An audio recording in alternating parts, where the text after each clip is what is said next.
But if you want to do fictional, then it's easy. The genie from Aladdin. What? I mean, Then you get 3 wishes. Then you get 3 genie wishes, If and you can smack wish him? for more wishes. So if No, they took that. That's a contract thing. You can't do that anymore. Everyone knows that. what do you mean? I rub the lamp, I get 3. I rub the lamp, I sign the contract, I get 3 wishes. Yeah, but in the contract, you can't sign unless you wish for a lawyer. You can't wish for more wishes. There's a It's in the loophole. terms of service. There's got to be a loophole. You can wish for more genies. Yeah, that actually does make Boom. sense.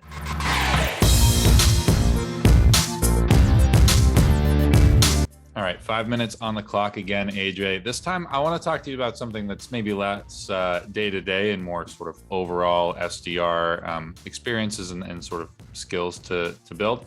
And that's identifying your values. To add to that, I think this is something anyone should do across the board at whatever your job is. But I want to talk a little bit about, identifying the value, your values, sort of what you live by, what you value in life, and how that translates to help you in the SDR role.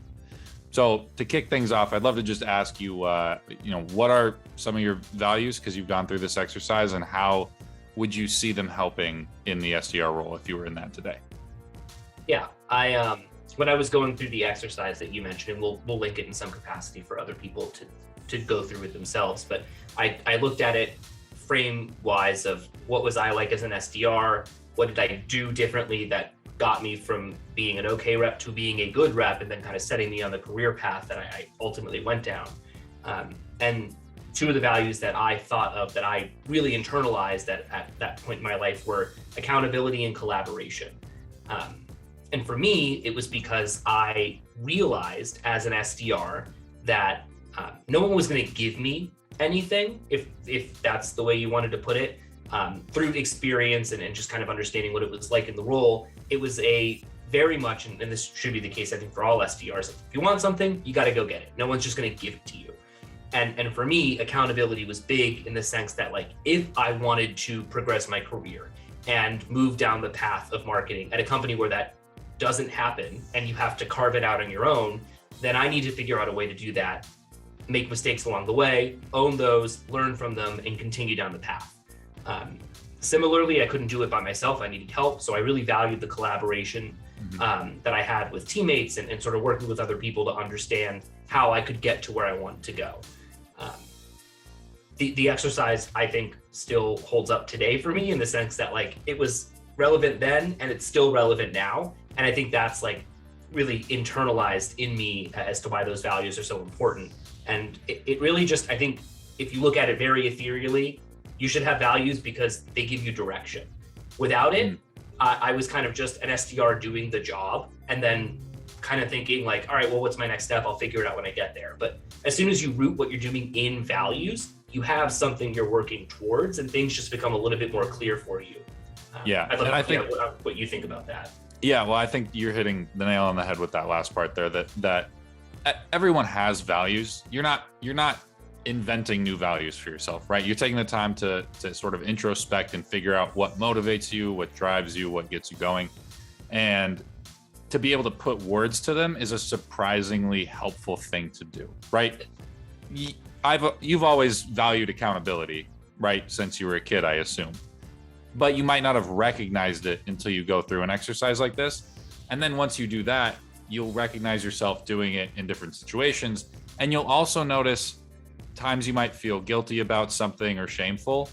That's when you're not holding yourself accountable, or for other values, similar thing, but like recognizing that it feeds positive influences, but it also can be the cause of these negative emotions. And that's really your body or your brain telling you, hey, there's a reason this feels wrong. Like, this isn't aligned with who you are as a person. Like, for lack of a better term, figure your shit out.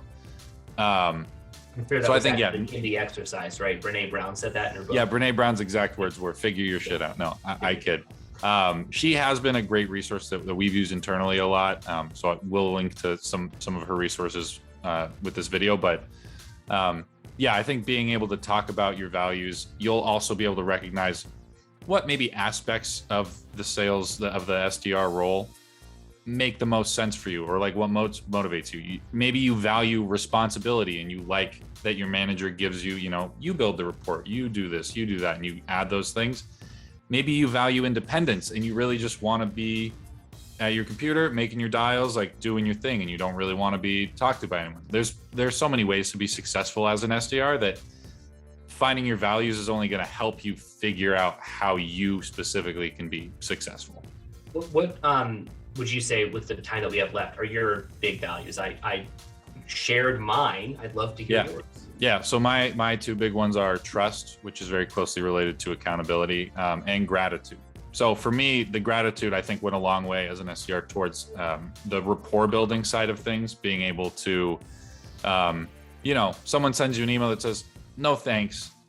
I would usually take the time, as long as they were nice about it, and reply like, no worries, it's all good. Like making sure that like they understood that there were no hard feelings. If you need to reach out in the future, let me know. And that's an extra step that a lot of SDRs don't take. A lot of SDRs don't have to take. Like you don't have to do that to be successful. But I found that it made reaching out 3 or 6 or whatever months down the line that much easier. And I think I had pretty good response rates with my nurtured accounts because of things like that. So just another example with gratitude, how it's like, how does being thankful help you as an SDR? That's one of the ways. And I'm sure there are other ways that I'm not thinking of as well. All right, AJ, 15 seconds. Tell everyone about opt-in. Opt-in, quick 5-minute videos, no fluff, actionable tips. You can find us on our YouTube, on our LinkedIn, on our Instagram, and on the website, demanddrive.com.